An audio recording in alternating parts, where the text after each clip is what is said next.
Oi, meu nome é Susana. Vou falar das grandezas proporcionais. Escolhi esse assunto porque fenômenos físicos, químicos, matemáticos baseiam-se nessa ideia. Além disso, as grandezas são usadas no nosso cotidiano e na vida escolar. Existem as grandezas diretamente proporcionais e as grandezas inversamente proporcionais. Duas grandezas são diretamente proporcionais na medida em que, quando aumentamos uma, a outra também aumenta. E as grandezas são inversamente proporcionais na medida em que, quando aumentamos uma, a outra diminui. Vou dar um exemplo. Numa avaliação, quanto maior for o número de acertos de um aluno na prova, maior será a sua nota. E quanto maior o número de erros do aluno, menor será a nota da sua prova.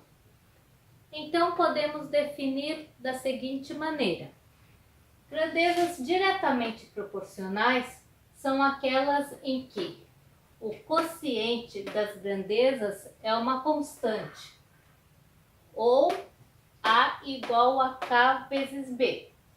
Grandezas inversamente proporcionais, quando o produto das grandezas é uma constante, ou A igual a K sobre B. Agora vou dar um exemplo usando a equação dos gases perfeitos. PV igual a nRT, onde P, pressão, V, volume, N, número de mols, R, constante universal dos gases e T, temperatura. P e V são grandezas inversamente proporcionais, porque à medida que aumentamos a pressão, o volume diminui. Podemos ver isso nesse modelo aqui. À medida que vou aumentando a pressão, o volume do gás, formado pela parte branca agora, aqui, diminui.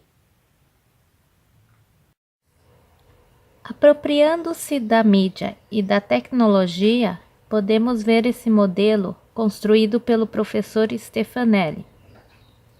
À medida que aumentamos a pressão sobre o gás, o volume diminui.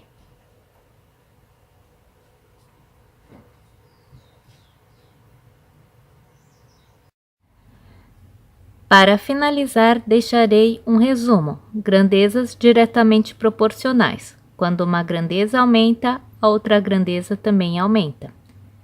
Quando uma grandeza diminui, a outra também diminui.